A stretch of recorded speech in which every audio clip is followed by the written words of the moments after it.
Welcome everybody to this AHVS webinar, part of a series that's been offered by the Department of Art History and Visual Studies. And it's wonderful to be able to welcome you all here. Now, I'm going to introduce our speakers very soon, but I'm going to now hand this over to Acting Dean Alana Lindgren, who's going to give the territorial acknowledgement and say a few words. Thank you. Great. Thank you very much, Marcus. Welcome to everyone this afternoon. It's my great pleasure to be with you. I would like to acknowledge and respect the Lekwungen peoples on whose traditional territory the University of Victoria stands, and the Songhees, Esquimalt, and Wasanich peoples whose historical relationship with the land continues to this day. As you know, this afternoon's event is called Pop Goes the Art. You're in for a treat. This conversation between Dorian Fraser and Carolyn Riedel from the Legacy Gallery. Marcus, of course, will tell you more about it, but the focal point is the wonderful exhibition by Eric Metcalfe, featuring his work that's being shown currently at the Legacy Maltwood Gallery, the Mearns Center for Learning, and the McPherson Library, and curated by Dorian Fraser.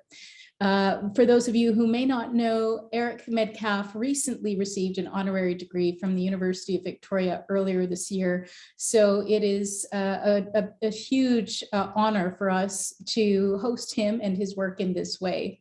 His exhibition is a multimedia spanning over 60 years, and the exhibition, as you soon will learn, is a celebration of an amazing career by amazing artist. I won't say too much more about it, just that it is my great delight to honor you this afternoon.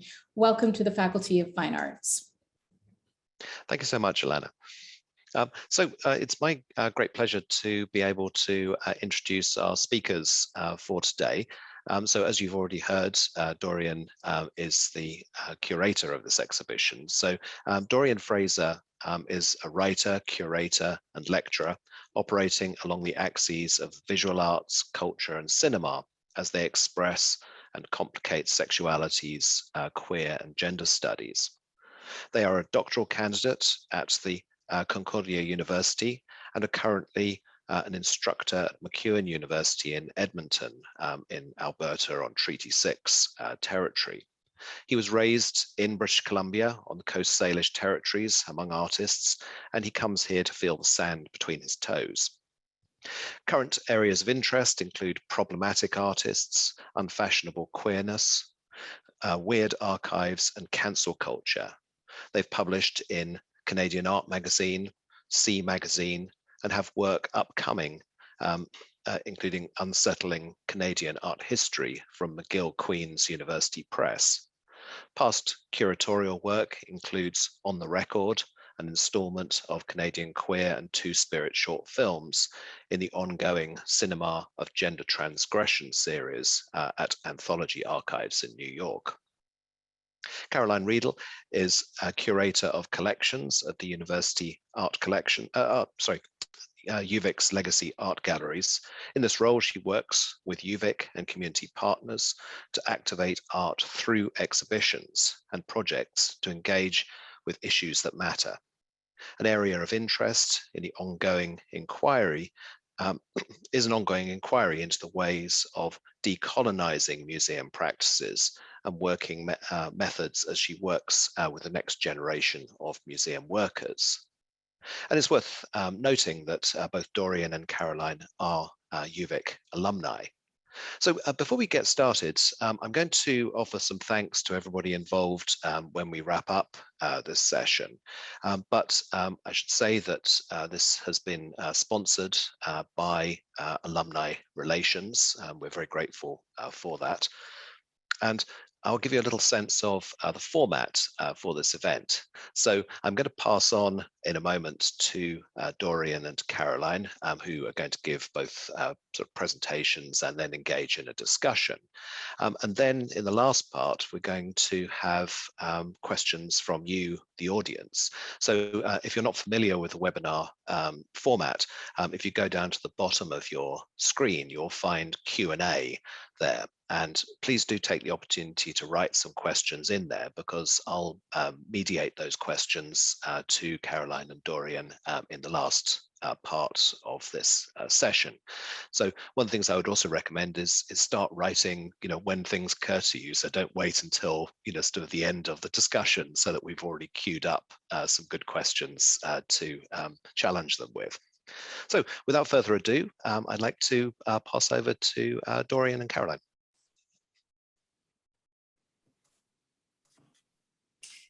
Thank you, everybody, for coming to this webinar. It's an opportunity where we get to get together, albeit virtually, and talk about art, which is one of my favorite things to do.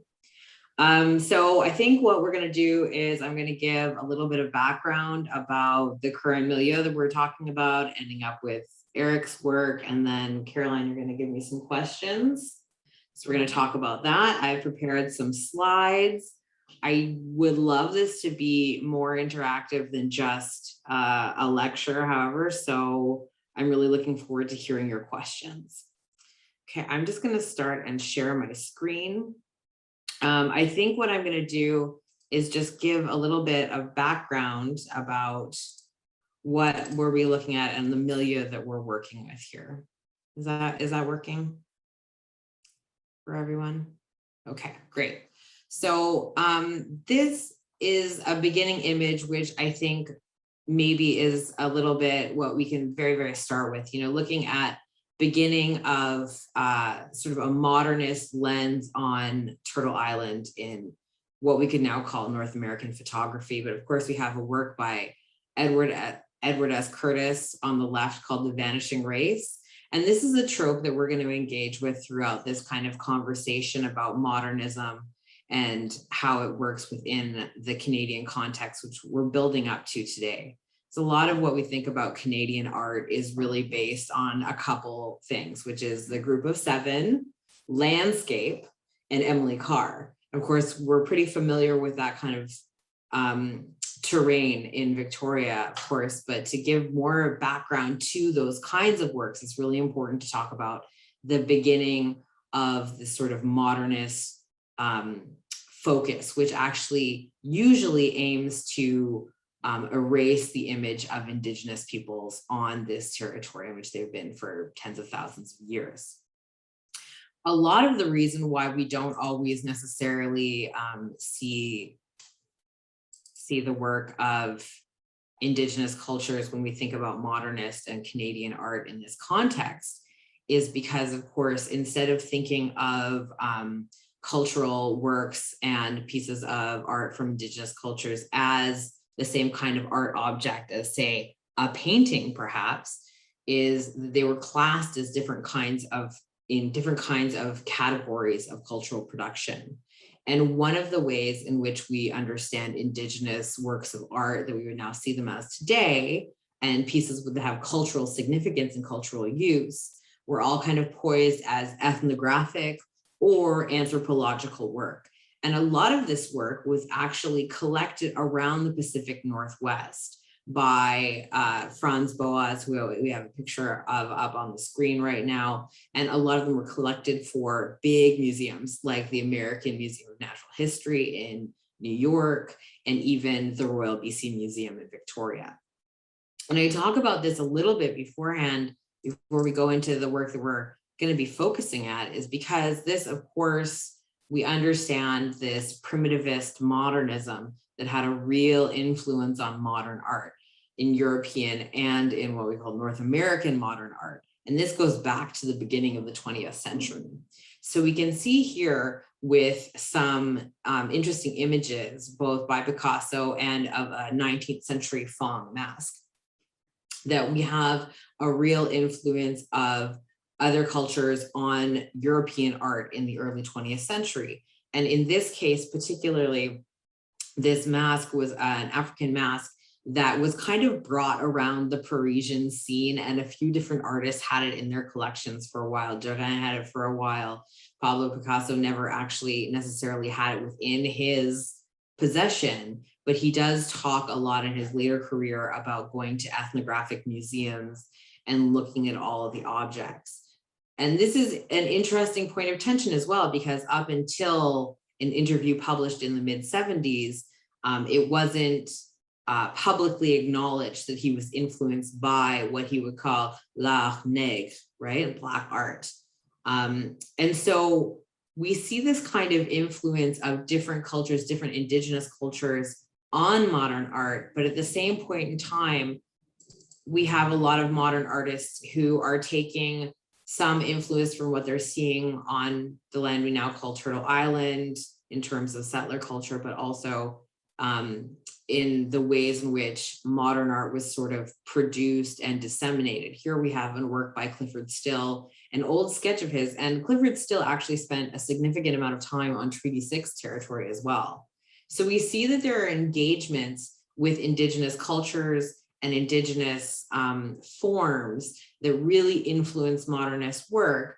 But while we have a lot of that kind of influence in terms of using it as inspiration, like with Man Ray's photograph here, which appeared in an issue of Vogue in 1926, Noir et Blanc, we don't have a lot of recognition of indigenous arts as art, or indigenous artisans and artists as artists. Of course, there was a lot of anthropological interest, there was a lot of ethnographic interest, so much so that there was a practice that was widely used in the Pacific Northwest called salvage anthropology, which is a largely racist construction based on this idea of the vanishing native.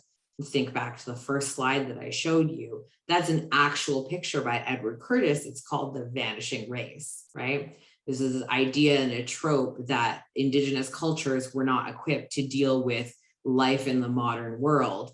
And so it was a real pertinent effort to collect what they could, European and American anthropologists to collect what they could, and ethnographers, while indigenous people still existed. Of course, we know this to be a ridiculously racist trope, as indigenous culture exists and perseveres despite massive amounts of white nationalism and genocide, which they've had to deal with, especially since Confederation over the past 150 years. So we see a lot of influence, and this as well creeps into our understanding of what we now call the canon of Canadian art. We have images by Emily Carr and A.Y. Jackson on the screen. And these images specifically bring attention to the idea of that trope, of that vanishing native trope, which really reinforces the idea that even through modern art, these modern artists are painting what they can of what we would call indigenous ruins, right? We see the same kind of interest in ruination throughout the history of art, actually. If we look back to, the 19th century, we can see paintings like Thomas Cole's The Course of Empire, or Couture's Romans of the Decadence. And this kind of interest in ruination perseveres into the 20th century. But what happens with this emergence of Canadian nationalism in imagery, and what we can see in the Group of Seven and in the work of Emily Carr, is that vast open landscapes, empty, sort of untouched wilderness. I use that in scare quotes as well, because of course the Group of Seven is widely acknowledged now to have painted out or chosen not to portray images of industrialization, images of people within their landscape. So of course this effect of nobody in the landscape is really highlighted by the fact that, of course, here Jackson and Carr are literally painting graveyards to show that this is a land that was once occupied, but is no longer, and it is almost ripe for the taking again. And so these images are really important to kind of foreground a discussion about Canadian art, and specifically a discussion about West Coast modernism, because around the turn of mid-century, there was a distinct idea about the West Coast in terms of relations to cultural centers like Toronto, or even Winnipeg earlier in the 20th century, that the West Coast was far-flung and not engaged in that at all. But this was about to shift. Of course, there are numerous artists who were making their way on the West Coast, such as Maxwell Bates when he moved back here in the early 60s, and furthermore, different artists as well were coming out to the West Coast. Part of the engagement with what we could call a proto-postmodern or modernist gaze was happening actually at UVic as well. And we can see when we look at the work of Eric Metcalfe, when we get to it, when the computer lets me switch slides, which it's not letting me do. Let's see, interesting. Having a technical difficulty here. Okay, let's see if we can get. Okay, oh, here we go. So, of course, here are a couple other images that we can look at, sort of reinforcing this idea. I put up Emily Carr's Indian Church on the left specifically because it did spark a big national dialogue about whether or not it should be renamed, or even, you know, what it means because of the influence of residential schools and Christianity on Indigenous culture. And of course, we have a Lauren Harris, extremely famous mountain form from 1926. And as much as I love recounting the story of Steve Martin discovering Lauren Harris and the group of 7, I think it does really affect our visual landscape. I tell my students every year that I was recently watching a talk show of an American millennial, and he was talking about something of a Canadian issue, or not necessarily a Canadian issue, but he was talking about healthcare. And then he talked about Canada as socialist medicine. And he was talking about Canada as vast rolling landscapes, empty and free. And I was like, he's talking about the group of 7, because this is the same kind of imagery that's been promoted since the early 1920s. And this kind of nationalist dialogue had a really important place in developing a visual narrative. However, in the 60s, this all starts to change in terms of what people are able to access and how things are moving forward.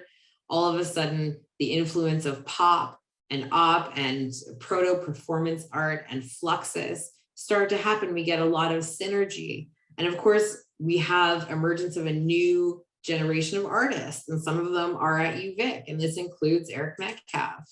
And in the show we have up, which will be up very soon, we're installing it right now, we have some of his early notebooks. We have rarely seen works. I get to give you a sneak preview today, which is fun.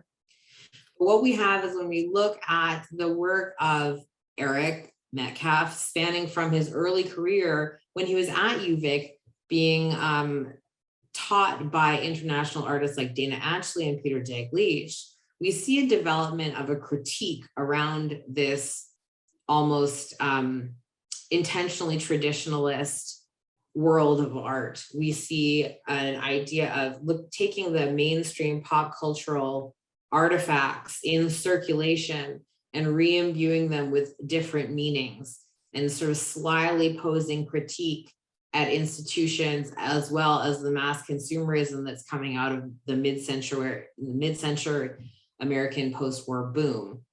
We have a lot of sort of pop critique, a lot of bright colors, a lot of almost slick advertising imagery.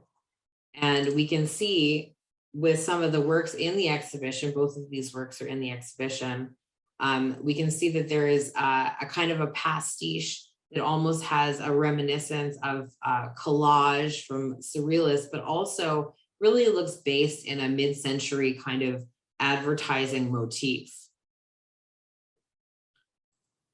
So I put in some very recent images. I just took them yesterday of what you can see in the show right now. We have a lot of ephemera from Western Front years, lots of different catalogs. Here we have a 1984 issue of File magazine and some old postcards from the Western Front.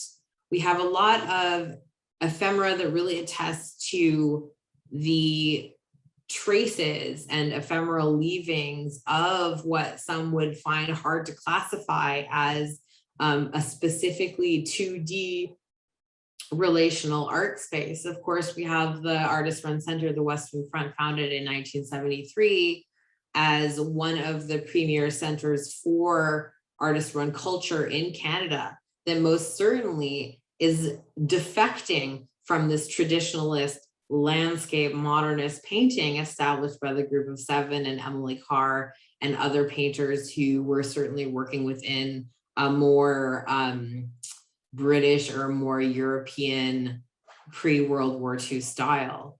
We have, of course, connections to larger Eternal Network correspondence art, Image Bank, General Idea, as well as more international connections to Fluxus West, to different kinds of exchanges with both sound artists and spoken word artists like William Burroughs. And of course, we have a lot of work in the realm of performance. And this is my last slide that I'm going to get to today. But here we have a collection of images of Metcalf at the Western Front, putting on performances like Spots Before Your Eyes in various movie stills. We can see on the left-hand side images of him painting the Vancouver Art Gallery in 1973. And these are only some of the images that we're going to get to, that you're going to get to see actually when you go see the exhibit at the Maltwood Gallery. And it is jam-packed, wouldn't you say, Caroline? I would say there's a lot to look at and not just artwork on the walls. Yeah.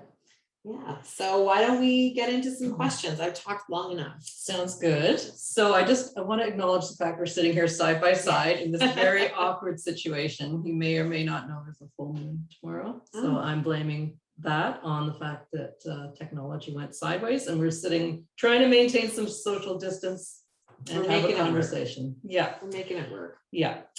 So I want to say, first of all, it's a great pleasure to have you back here. Dorian, you were an intern probably almost 10 years ago now, here at the Legacy. And yeah, just been really great to reconnect with you and have you here as our guest curator. I want to just let folks know that the exhibition at the Legacy Maltwood, that's our gallery in the McPherson Library. It's called Eric Metcalfe Pop Anthropology. And as Dean Lindgren mentioned, this is on the heels of Eric receiving an honorary doctorate of fine arts from UVic. So the show actually opens this Saturday and it's going to run until end of March 27th, 2022. And will be open the same hours as the library. The other thing I want to mention is that as we were talking, we're going to be mentioning an essay that Dorian wrote to accompany the show, and we're going to have that accessible through a link on our website in the coming days if folks want to read more about it. Okay, so so I want to jump into a few questions that I have about your experience working on this exhibition. So going back to just looking at some of the artifacts and so on, when we first started to talk about the exhibit and curatorial approach, there was one particular artifact, and I think you showed it also on your slideshow just now, that led to kind of this notion of pop anthropology. And I'm wondering if you remember what I'm talking about and then sort of what our conversation was about. Was it the jazz totem? That, but specifically that notebook. Oh, yes. And pop anthropology, just kind of the anthropology side of things. I'm just curious kind of the trajectory from looking at objects. We have probably what, 80 works by Eric, and just trying to zero in on the direction. Well, you know, Caroline, it really it's very pleasing to be back at the gallery, of course, and obviously you trained me very well because now I'm back as a curator, no longer a curatorial intern. So that was a success, a resounding one. But I think that I got really interested in this notion of an anthropological view because, of course, I spent most of my time during my doctorate looking at archives. And I know that Eric is also very specifically interested in sort of like the built environment, and he loves an archive. I think we share the interest in the mystery involved in all of the stories. And I get a little bit nerdy when I think about the actual filing and classification. I've spent a long time looking at how that works and how that constructs knowledge. So when we got this notebook and we got to open it, and sort of we saw like a web of even phone numbers of people, as well as different influences. There were jazz musicians, there were different artists. And I think that when I got excited about anthropology and like looking at it through an archival lens, because I am always thinking about new ways to talk about Canadian art. And I do always foreground conversations in Franz Boas in the Northwest Coast Hall, because I've been there as well. And being within an anthropological space, it offers an opportunity to engage with artifacts in a very different way. When you can be in the archive and when you can hold things in your hand and when you're part of labeling them and putting them out, you realize how constructed knowledge is and how certain things are not guaranteed when you're constructing an archive. When you're interacting with different things in different ways, it produces different results. So if I talk about Canadian art as being naturalized from the landscape that is vast and open and empty, of course, we're going to see that when we look at different ideas of sort of traditionalist modernist work. So I got excited about the idea of an anthropology, not only because of this idea of constructing knowledge, but also because a lot of the basis of Eric's work and work of people at the Western Front was really founded in this interaction with a structuralist anthropologist named Claude Lévi-Strauss, who's a French anthropologist. And so I thought that that kind of anthropological tie and this idea of the accumulation of images, which is really inherent in things like the eternal network and correspondence art in general, I thought that was an interesting play. And I think we've come up with some interesting things to look at and think about. Absolutely. Yeah. Well, I want to talk a little bit more also about kind of your, I guess, self-locating in this whole project. Certainly a priority or a major area in contemporary curatorial practice. So locating yourself and thinking of relationships. So do you want to talk a little bit about like, locating yourself within this project? Well, sure. I mean, I like to introduce myself to people by saying my parents were performance artists who met over a plate of brown rice at the Western Front, which is, you know, mostly true. My mom was a hula dancer and my father played in a kazoo band. And this is how I came into art history. It was really natural. It was growing up, I was one of the few kids running around the Western Front. And so I was sort of always around this funny place, which always had weird sound experiments going on, you know, and in the Western Front itself, it's an old lodge for the Order of the Knights of Pythias. So it has funny doors with little weird peepholes. And when you asked me to do this show, it just seemed like a natural extension of my understanding of that, because I did, you know, through all my university degrees, I've remained a Canadianist in certain ways. I do work on queer international art, but I always have an interest in looking at the Canadian art scene and seeing how we can open it up to more views than just a chronology of, you know, painterly landscape work, which often, you know, if I ask my group of kids who are studying modernism and postmodernism what Canadian art is, 9 out of 10 will say landscape. And there's so much more than that. So I think that my desire to expand and explore all of the different realms of Canadian art certainly has something to do with that. But of course, I can't just say that I haven't known Eric my whole life. And so that's what's been so interesting over this very long process, because this was supposed to happen last year and then COVID. So this is maybe almost 20 months in the making now. It's very exciting. Yes, it's a longer timeline than many of our projects, and sort of started in the height of the lockdown era. And I think it's been challenging for Eric too, because his sort of way of working is to be very engaged and to be separated by technology and not be able to work in the space. Yeah, is very different from his usual collaborative approach. He wants to, yeah. He's gregarious. Gregarious and wants to engage on every level. It's been really fun to work with him. Well, I know you had fun watching us gab on the Zoom. Oh my gosh. Yes.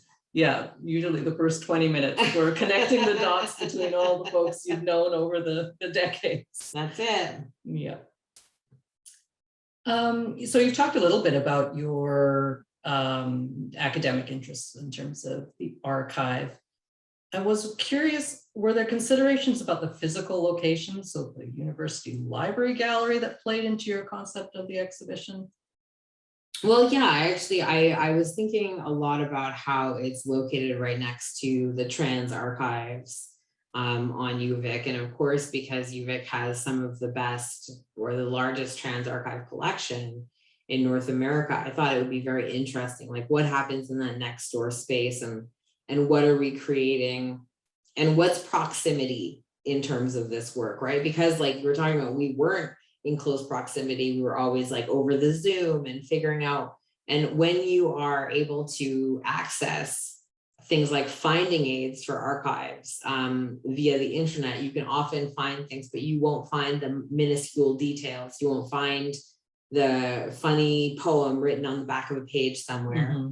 And I think that when I think about proximity in terms of this archive and in terms of the UVic library, I think about sort of the proliferation of knowledges that can come from UVic and that are fostered there, because of course, Victoria is a university town.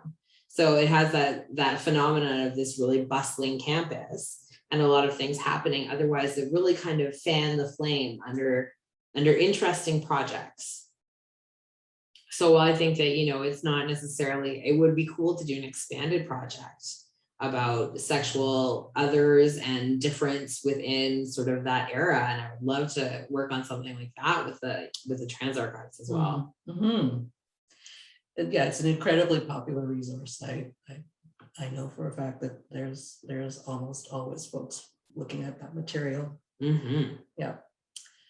Okay, I want to shift a little bit to situating Eric and his work. And I was thinking about, you know, how so many prominent West Coast artists, past and present, have, you know, they lament being geographically removed from major artistic centers. And yet Metcalf, even in his days at UVic, he was thrust into the international Fluxus movement fairly early in his career. And I'm just curious if you think that this particular movement, Fluxus itself, accelerated his engagement in national and international art circles, just in what way? Well, I mean, I think it certainly did, absolutely. And, you know, with the beginning of Fluxus, even beginning activities before the manifesto was, you know, published in 1963, but time and place play a big part in what happens where, obviously. And so with Metcalf working in the, like going to UVic and doing a degree in fine arts, but also, or visual arts, and also working under Dana Atchley, who of course was internationally connected that way, studied under Dieter Roth at Yale, and was also involved in international movements in the US as well as Canada, putting together his own work. And the connection to the Correspondence Art Network, which in some ways came out of Fluxus as well. As early as the early 60s, Squarey in Europe was designing fake stamps to try and get things through the mail. So when we have this sort of culmination in the late 60s of a lot of different kinds of correspondence art happening, and Eric is of course working within a milieu that is connecting to that, especially as part of this far-flung West Coast community, maybe right around the time where Vancouver was starting to be called Lotus Land and you know, like become a center of certain hippie movements, certain kinds of dropping out. I think that's a really particular moment in which outsiders creating this network of correspondence art that doesn't work within a gallery system has this great opportunity. Of course, we've got influences from New York coming with Ray Johnson as well. And the connection there to BC is quite strong. And I think it's this moment where when the gallery system that mattered didn't matter as much. And it mattered that you were cool enough to be outside that system, that you weren't accepted. It's that outsider moment in the 60s where people are kind of gaining traction for different ideas and spurring the authority, if you will, the system. Definitely, yes. Now, do we want to talk a little bit now about kind of the direction things went with Dr. Brute, the Western Front for Eric? What's your take on these different personas that people were assuming? There was the Mr. Peanut Mayor campaign. There was... Yeah, elected nut for mayor in 1974. There we go. What was going on there? I mean, this is a moment in time where art and life and play are variously intertwined and operating at this very avant-garde sort of section of life. You know, if you go back a few years, go to Black Mountain College in Asheville, North Carolina, we have this radical school system put forth by John Dewey in which art is sort of intertwined into daily activities. And all of a sudden, an avant-garde comes out who's, interested in music, interested in, what would eventually become known as happenings and things like that, where art is sort of allowed to enter into different spheres, sort of bleed in that liminal space between different kinds of activities. So I think that all of these personae and different sort of realms in which people's personalities could go allowed them to expand on their practice in ways that critiqued, modern life and critiqued mass consumerism and media. And specifically the Western Front, the characters of the Western Front were very engaged in a parody of the sort of mid-century morality. And you see that a lot in Eric's drawings and in the work of others at the front as well. But it is interesting to think about it from, a lens from 2021. Does this work? I think this work needs some foregrounding in the current era, right? It's not that kind of magical alchemy that pleases everybody, because good art is not going to please everybody. I'm reading an excellent book right now called On Freedom by Maggie Nelson, who's a fantastic art historian. And she's worked a lot with mid-century abstract expressionist women. And she is sort of engaging with contemporary debates about what is, problematic art, right? And if your art is good, it's going to provoke different feelings, even any feelings. If art can move you, then it's probably got something to say. And whether or not it is sitting easily or unwell, there is material, there is meaning in that. And I think that with Eric's work now, we can look back on it and see it as not only critiquing the culture from which he came with that post-war film noir, mass consumer boom, but also thoroughly enmeshed in it. And there are ways in which we can often work to escape what we've grown up with, but I don't think there's ever fully a separation of that. Even if you're engaged in a really hot take, a great critique, and you're feeling it, you're also going to be, again, recycling those images and using them for your own work. So I think that now, of course, as with any historical artwork, after, a 60+ year career, it takes context as per usual to get into the work. Yeah, and that's hard to do when you're looking over such a long span of someone's career. Absolutely. And in some, particularly problematic periods of time as well. Shall we delve in a little bit with your essay material? Do you want to say a little bit more about Claude Lévi-Strauss's notion of the bricoleur and pop art and Eric's practice?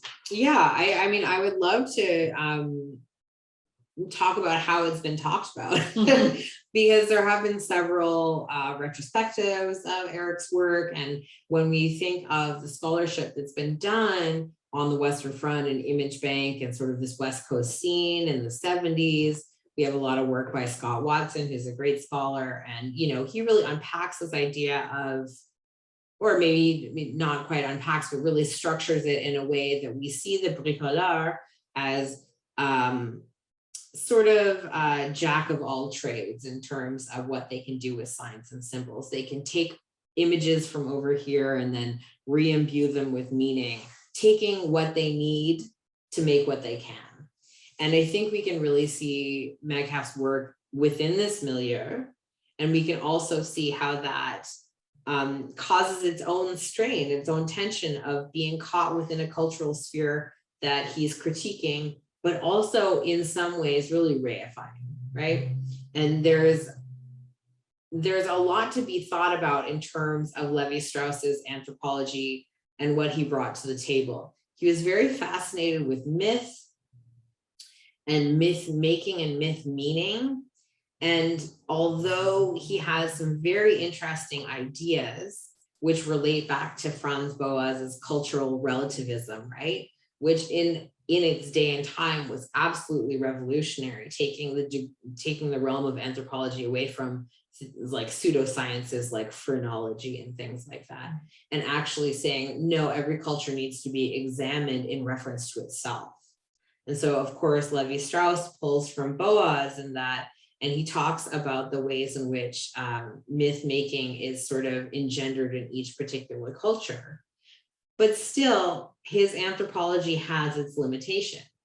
In fact, in the same year that the Western Front was opening, and they were thinking about the very new ideas of Levi-Strauss, which had just recently been translated into English, Levi-Strauss himself was in BC on a trip sponsored by the Canadian and French governments, looking at different cultural spheres on the Pacific Northwest coast.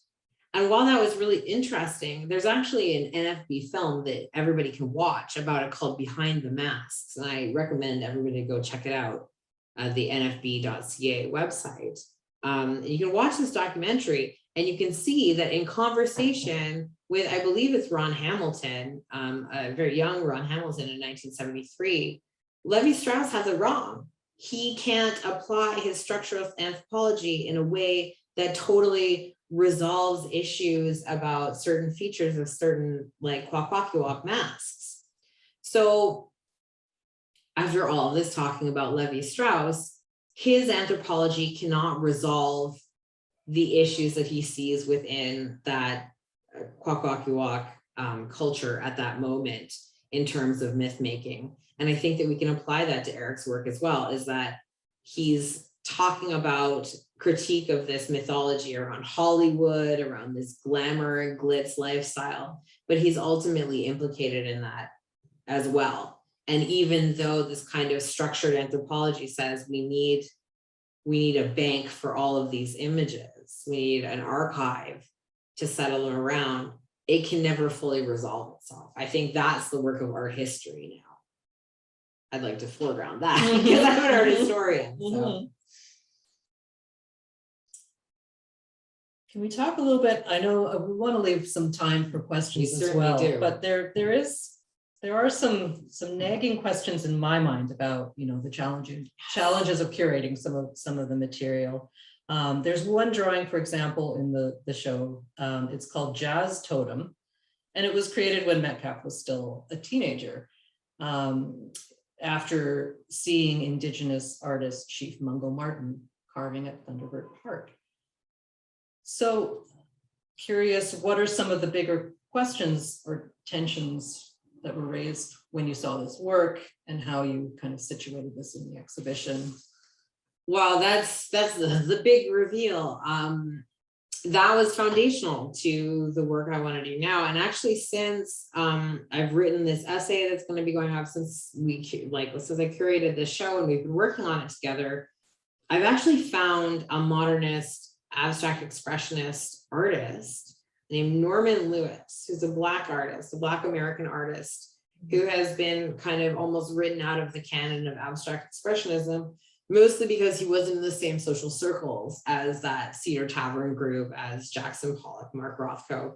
But he actually created some very interesting compositions that look a lot like Eric's work as well. And I know that Eric wouldn't have encountered his work at all. But I think that is this kind of this energy in the 50s, which is taking up jazz, this sort of, at this point established American music, but, still very Black in its origin and in its avant-garde excellence, right?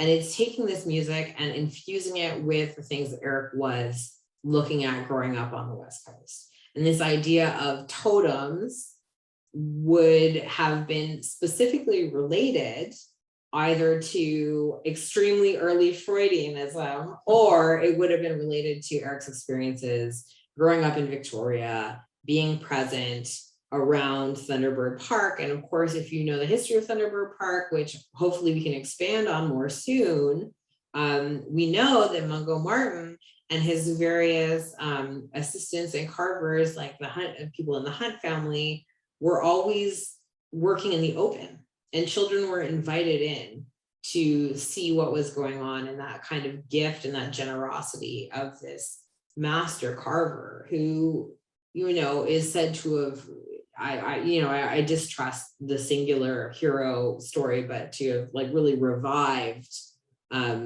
Indigenous carving in a period where a lot of people would call it the Northwest Coast Renaissance, although that is also in and of itself kind of an antiquated term at this point. But I think that it's a perfect example to talk about influences on the West Coast, where we can see this new age in which salvage anthropology still has a deep hold on established modernism, and yet Eric's work is almost turning that over. It's upending it and really working from a point of cultural convergence. Now, it's difficult to talk about cultural appropriation and convergence in this era without, hitting some obstacles, but I think that we need to work on that. We need to hit those obstacles and talk about the different problems that it engages for us, because if we are speaking of a contemporary Canadian art sphere, Canadian arts and the many arts of many different nations that are on this sort of territory, we need to talk about these obstacles, right? So of course, Eric as a young person was influenced by the work that he saw around him.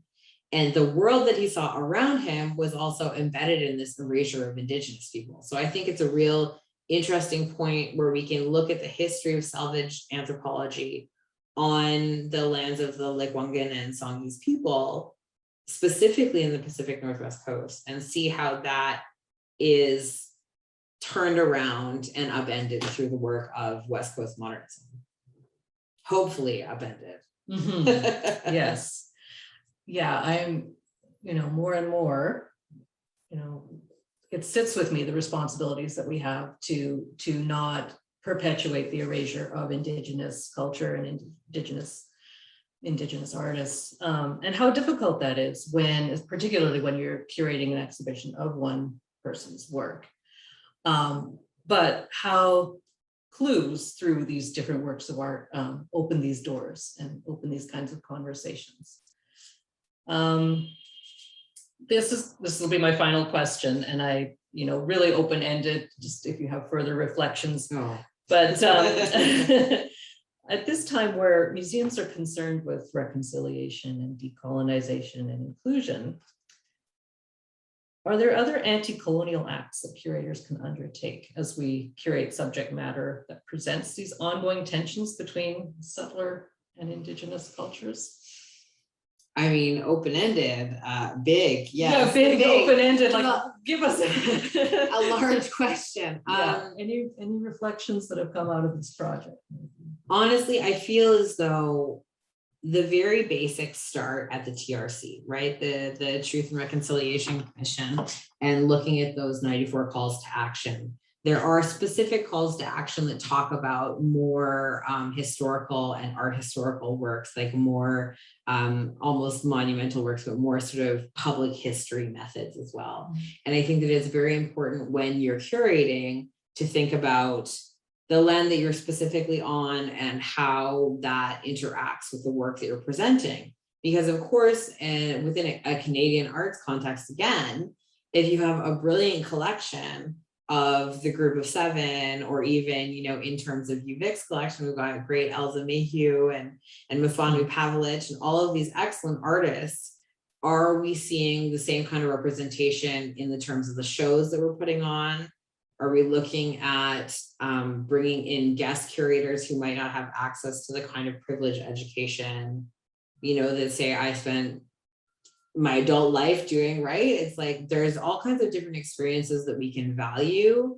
And the further we step into discomfort about our own practices and we stop being as sure about what we're doing is like the right way to do things, I think that's when we're heading in the right direction. Because just like Maggie Nelson is saying in On Freedom, if we're feeling something, if we're getting anything, she says she steps in front of a work of art and she just wants to feel something. And I think it's really important that we listen to those feelings as well and see what feelings it evokes in other people as well, because that is one of the best parts about art. You don't have to have an art history degree to appreciate something. You don't have to understand the heaviness that you can feel or the lightness that you can get from a certain kind of color. It's something that everybody can benefit from and engage with. So I think that, you know, besides looking at stats and who's coming in and who's donating things, that kind of very numbers heavy stuff, it's about engagement with people. Mm-hmm. Mm-hmm. And I think that I've learned more by teaching about this than I have in terms of my curation. So I take that as a jumping off point and say, what do we want to learn? What can we learn from this? Mm-hmm. Yeah, and then from my perspective, I think too, just collapsing those barriers of like academia versus lived experience and valuing lived experience. Yeah. Well, I mean, I think, you know, it was said in 1969, it's the personal is political. We can see this in liberation movements from civil rights and all the other movements after, in terms of like Black civil rights movements in America and all the movements after that really took their cues from, you know, like the Black arts movement and protest art. And we can see that being a really important way to engage, right? And then personal experience counts for a lot. And there are lots of artists out there who were self-trained, and there's a reason why it counts. There's a reason why experience counts. Absolutely. I would love to get some questions. Yes, I'm looking at the time to open things up. Let's do it. Thank you. Right. Well, thanks so much for such a rich discussion. I think that there are all sorts of issues that people want to engage with. So just again, a reminder, if you put your questions into the Q&A, then I'll sort of pass those on to our speakers. So I'll just take the opportunity to ask a question now. One of the points you made sort of very early on was about the fact that a lot of these objects are ephemera. And it struck me that, you know, one of the tensions that exists is between the kind of archivist and curator who's wanting to kind of preserve these sorts of things and perhaps their initial intention, which is that they should be immediate and maybe gone, and that's part of how they function. And it struck me also that, you know, thinking about that role of anthropology and anthropological museums, you know, you see that same sort of tension in that there are clearly objects that Indigenous cultures want to, you know, sort of decay organically, and yet, you know, within the museum context, they are preserved. So do you see, you know, were these sort of things that came into your thinking when you were putting this together? Absolutely. I mean, I actually, in terms of a lot of the ephemera in cases, a lot of it has come from my personal collection as well, because of course my family was implicated within that, and saving that material for me has been a way to connect with my ancestors, my father and his activities in the art world, and through that, my family in their past art lives, which include part of founding the Winnipeg Art Gallery in the early 20th century. And actually, my great-grandfather was one of the early proponents of the Group of Seven. And so I see that as part of my cycle in the world. And even though I have these objects, you know, I do worry about their decay, but more than that, I worry about not getting from them what they are supposed to be transmitting. And sometimes I don't know what it is. I know that they're giving me something, but what it is not always clear. Yeah, and I think it reflects the fact that sometimes objects, their meaning changes over time as well. You know, perhaps through that act of preservation, they become a different thing from, you know, how they were initially intended. And perhaps, you know, we have to give. I mean, Carrie Newman was recently talking about artworks having to have their own agency, and you know, in relation to, you know, sort of the witness blanket, for instance. So I mean, I think that, you know, thinking about what the art, what should be, you know, what sort of decisions it would make, you know, kind of in a metaphorical sense. Yeah. Absolutely. Great. No, I'm not actually seeing the questions at the moment. If people could write them into the Q&A, or indeed, actually also we have the chat function as well. So I mean, if you Right. prefer to write them in there, I could see both of those at the moment. So but please do write some things in. Here we go. Oh, here we go. Sorry. So Darcy has them here. So what is the So the first one here is, what is the legacy or conclusion of Eric's work in 2021? What part of the story is not being told that is now open for us? Well, that's no small question.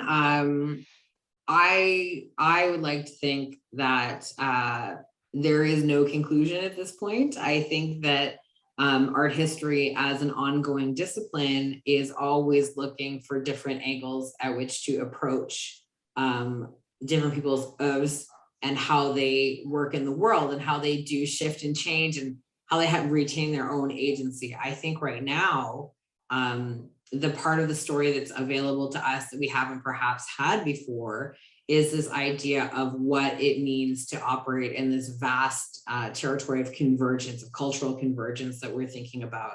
And, you know, thinking about the history of erasure in BC as proposed by salvage anthropology, as well as this sort of idea of bringing other cultural ideas into conversation with modernism. So I hope that that's new anyway. I think it is. Great, thank you. So another one here is there a piece you came across in particular that you're excited to have as part of the gallery, of the display? Yes, there are a few very, I mean, perhaps never seen before works that are going in. There are some notebooks of early drawings, and there are some very interesting figures who appear to be androgynous and or perhaps transsexual. And I think that that is quite an interesting lens to put on. That's also like a bit of a new thing. I didn't address it as much with this exhibition as we could in later works, and I'm hoping that that's a new angle as well. I know that there are lots of trans histories to uncover in terms of West Coast ideas in schools. So I'm excited about that. I'm really excited to have new work coming up, right? Because in such an established artist's, you know, range of work and career, it's often, you know, there are the repeated works that we see over and over again. And with Eric's work, we often see the leopard spot, you know, effacing everything else. But right now we get to see a look into less finished and perhaps more ephemeral work and early work that he did. Right. Process-based Kind kind process, of, you yeah. can see him sort of working through ideas. Absolutely.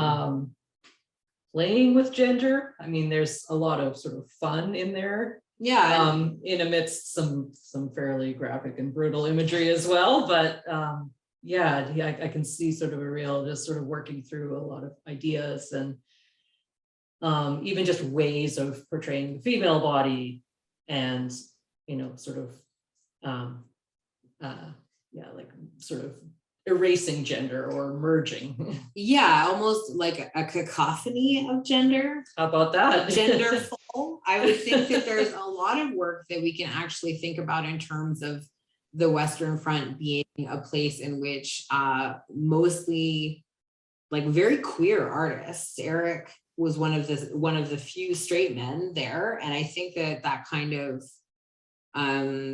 almost pastiche parody of womanhood, or what could construct womanhood at mid-century, is quite an interesting angle.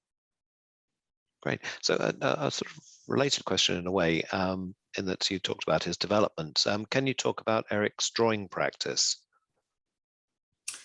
Well, absolutely. I mean, I think that it's quite interesting. I'm also going to say that I see a call out from Jane for Ruby the Fop, which I was about to mention. Ruby the Fop was also a drag queen, genderful character of his. But Eric's drawing practice has evolved over the years. You can see it through many different stages in the show. There's a lot of sort of abstracted forms. And I would say, I mean, without being too old school, there's almost a cubist dissimulation of imagery. You can see things kind of break apart, but he does do a lot of daily drawings as well. He was doing a lot of daily drawings in quarantine. Do you remember that? I do. All those mushroom drawings. That's right. But he's got a lot of geometry in his work as well that appears throughout time in his drawing practice, but also in his lithography and serigraphy as well. And we can see sort of complex ideas being squeezed into geometric forms. And I think that we see a lot of evolution in that, because there are a lot of studies in this show as well. So you see that in various stages. Great. Another question here is there anything you can say about the changes at VAG in the 1960s and the influence of Tony Emery in promoting what must have seemed a radical shift at the gallery? Oh, well, I know that Tony Emery did engage in a number of sort of like almost lunch hour happenings. There was a lot of sort of intermedia work being on show there, because of course we know the intermedia group received a really large Canada Council grant in, I think, 1967, 1968. And this was actually sort of a sea change in a lot of different areas in the United States and Canada that were finally seeing government funding for arts practices. In New York, Intermedia 68 was sort of a traveling show with Nam June Paik and Carolee Schneeman, a bunch of different artists that were going around with funding from the New York State Council on the Arts, which is also a focus of my study and scholarship lately. But in Vancouver, there was a huge shift towards things like more ephemeral sound projects and happenings. And there were all kinds of experimentation that really kind of blew it wide open. And although we do still see a lot of interesting arts practices like that, I think that shift with Tony Emery was really part of an explosion that was happening in different constellation points at that moment, exactly, in that sort of 67, 68 moment. Right. And a question here is, can you talk about Maxwell Bates and Eric? Can I? I think I can. I think I can. Maxwell Bates, whose work is up in the show as well, as an influence on Eric's practice, obviously influenced him very young. Of course, he's still, friends with Pat Martin Bates as well. And like their friendship ranged really throughout their lives, and the interconnection between a lot of the artists who moved from Europe to Victoria in between the wars after World War I and also after World War II was part of this really particular sort of very productive scene in Victoria for a small, outpost community. There was a huge amount of work being produced. And because Max Bates moved to Victoria in 1961, when he was already sort of later in his career, and he founded the alumnus group, and he worked really hard and sort of was a proponent of expressionism at that point. I think that his groups of figures actually were a really huge influence on Eric. Would you say that, Caroline? Mhm. I think you know more about Max Bates than I do. Yeah, well, when you look at Max Bates, he would do these very sort of tortured scenes of people, and you'd feel the tensions between these, like whether it's party scenes or just groupings of humanity, and sort of bringing in these very expressionist mask-like images. And Eric was kind of assembling in his early work these sort of groupings of, I would say, mostly sort of white upper class people, but you sort of had this sense of something else is going on in this sort of assemblage of faces and bodies. I think so. Yeah. I think it plays to this idea of Victoria being a very prim and proper place. You know, under the surface, there's a seedy underbelly somewhere. There's a lot of tortured emotions and feelings, and I think that Max Bates was really good at sort of portraying that. Mm-hmm. Sort of, keeping up appearances, but then these sort of, other things that are going on underneath. Absolutely, yeah. Great, thank you. And we have just a comment here, but maybe you like to speak to it as well from Astri. Thanks for an interesting talk that brings this part of the West Coast history into a larger history of the dialogue between anthropology and of art and art history. Having trained in both art and anthropology in the context of area studies in the 1980s, it's great to see this connection being recognized again after several decades of anthropologists throwing out what earlier scholars had produced. In the eagerness of colonial critique and self-assessments, it's good to see valuable connections being restored without the loss of critique. Well, thanks, Astri. I mean, I feel as though the most recent term for it is geriatric millennial. As a geriatric millennial, approaching 40, I'm kind of in that wave, like the tail end of people who are very, very interested in castigating all of my peers for not saying the right thing. But I'm not so interested in that. I feel like it doesn't produce anything besides the social exile and terrible feelings of animosity. So and also as a historian, I get really very perturbed that people really just want to toss everything in the garbage and start again, as though we know everything. I think it's an extremely arrogant position. And so, without history, I'd be out of a job, frankly. So I can't just turn it all on its ear and put it in the trash. I love it. Great.